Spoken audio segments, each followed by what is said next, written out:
गोय काँग्रेस पक्षाची शेनवारा अल्पसंख्याक गटा खातीर मडगांवां खासा बसका जाली। भाजपा सरकारान मुसलमान अल्पसंख्याक गटाक पक्षान आस्पावान घेवना असो आरोप काँग्रेस अल्पसंख्याक गटाचो अध्यक्ष इरफान मुल्ला हांणी केला। तशेंच भाजपा सरकारान राबयिल्ल्या दीन दयाळ स्वास्थ सेवा येवजणेन व्हड घोटाळो आसा असोय आरोप कुडतरीचे आमदार एलेक्स रेजिनाल्ड हांणी केला। ह्या वेळार काँग्रेस प्रदेशाध्यक्ष लुइझिन फालेरो आनी हेर काँग्रेस पक्षाचे पदाधिकारी हाजीर आशिल्ले। आरडीएसओ खातीर मडगांवच्यान मंदार नायक।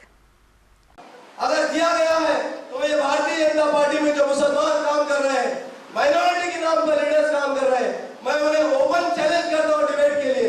वो मुझे दिखा दे कि भारतीय जनता पार्टी ने कितने % मुसलमानों को, माइनॉरिटीज को जो है गवर्नमेंट जॉब दिया है। अगर दिया है तो मैं कल ही जो है अपना रेजिग्नेशन लेटर दे देता हूं।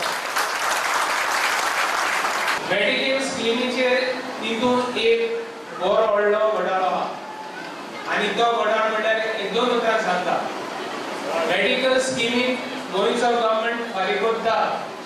हे स्कीमीक इन्शुरन्स कंपनी 3,406 रुपया आणि गोंयचो लोक फारीक करता 300 व 400 रुपया।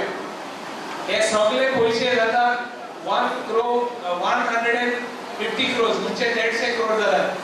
हे 150 करोड वर्साक फारीक करून गवर्नमेंट ऑफ गोवा 140 करोड फारीक करून आणि 20 करोड व 15-20 करोड गोंयच्या लोकांचे घेवन हे पैसे काय करनात, फकत प्रायव्हेट हॉस्पिटलांक प्रमोट करतले आणि ते प्रायव्हेट हॉस्पिटलांक परतून मायनॉरिटीक बरो ट्रीटमेंट मेळपाना।